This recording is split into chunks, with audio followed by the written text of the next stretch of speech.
connections with people they've never met in real life. Keep it real online. Hey babe, can we really go for a snack?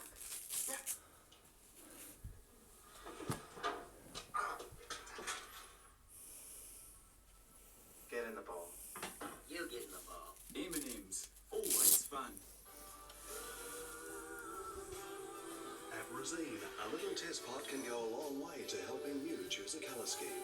And more test pots than anyone else means more choice at your Rosine colour shop.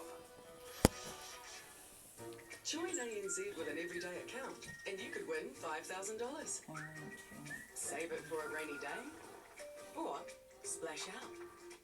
To see how you could win, search Join ANZ. With every cup, we create some of the finest coffee in the world. Well, we survived the walk to the We beach. elevate every coffee moment into a movement, protecting what's precious to ensure exceptional quality. Growing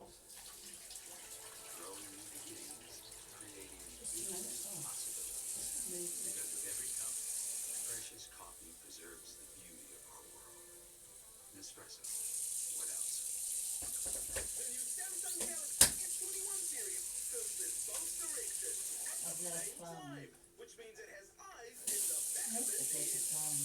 No, it's a nectarine. And right now, get The plums and nectarines. So here we go. This is in $400 they're off not when you buy very extra right. free on selected pay Oh no, monthly I'm and fine. I business might plans. just try and That's a saving of up to have a $1,500.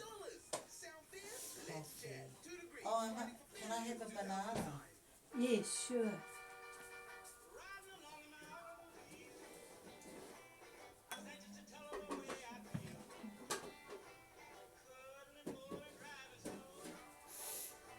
No sugar. You signed up for your station? Well, nah, but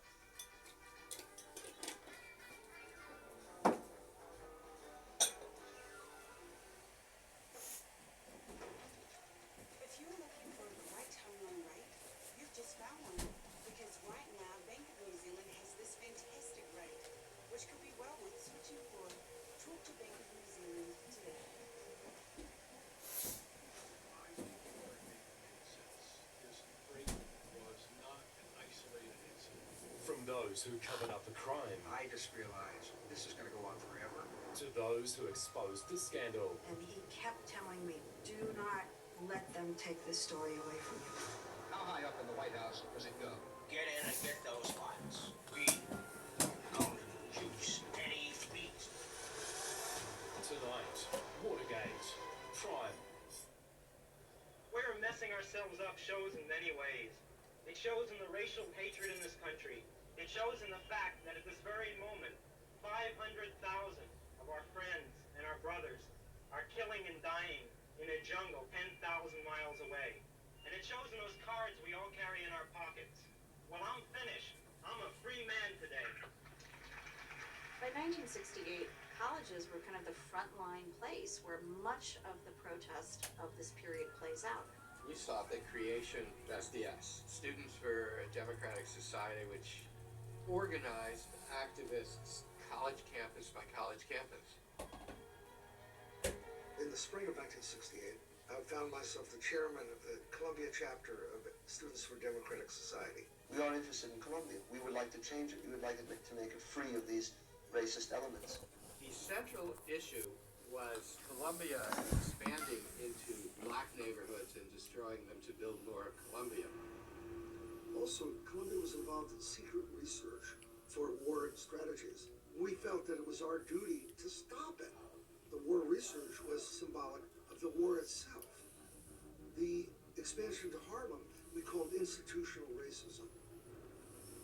On April 23rd, there was a rally called, and all of these students showed up, and it turned out to be a huge crowd.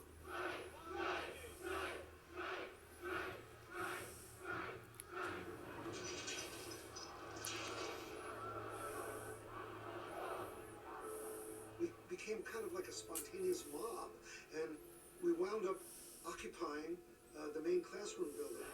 At Columbia University, students barricade themselves into university buildings. Their leader is a 20-year-old ex-Boy Scout. This is the politics of confrontation. And one way we keep going is by building this strike. The task was to keep topping yourself, to keep taking more and more risk. The student demands no more secret military research, no more construction on land in Harlem, and no punishment for occupying the building. People slept in sleeping bags, they slept on the floor, and we were constantly brought supplies and tossed them up to the windows. Within a couple of days, we were occupying 5 buildings. Nobody could go to classes. We hope very much that some settlement can be worked out which will not require us calling on police assistance. Grayson Kirk was the president of the university. He was a conservative guy who was under enormous pressure, and he wanted to end this thing, wanted to bring back order. Okay, people keep cool. The cops are leading this crowd here. None of us will begin any violence. If there's any violence, it will be because of the police.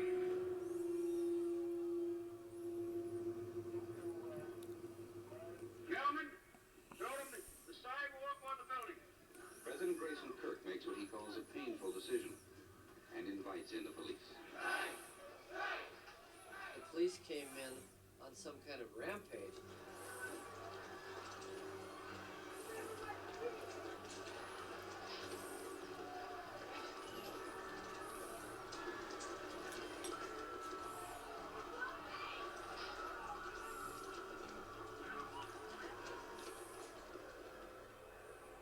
Police brought out the students who've been holding about 5 buildings for the past few days. What everyone feared took place. That's what the cops did.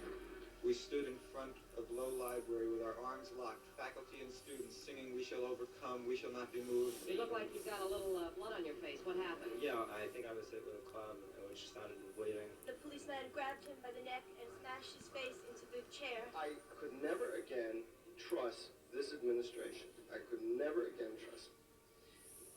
If they didn't understand the kind of brutality that was going to be used on this campus, they should. The young people were being attacked from everywhere. The United States ingested the violence of Vietnam. If there was death in Vietnam, there was going to be death in America. In all, 696 arrests were made, 109 injuries were reported. Most of the injuries occurred outside the buildings. There was this tide that was swelling across the country in which cities were burned to the ground. A voice was being raised by way of social consciousness and demonstration. And it was an angry voice. The revolution was televised, and it was televised live. Dissent is a necessary ingredient of change. But in a system of government that provides for peaceful change, there is no cause that justifies resort to violence. Let us recognize that the first civil right of every American is to be free from domestic violence. So I pledge to you, we shall have order in the United States. In 1968, Richard Nixon comes up with the phrase, the silent center. There are millions of people who do not demonstrate, who do not picket or protest loudly. This is the unspoken voice of America. This is the silent center. What they referred to was how the media was holding up these young student insurgents as the paragons of morality.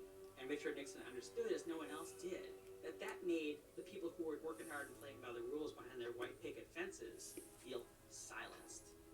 The message was extremely effective. We were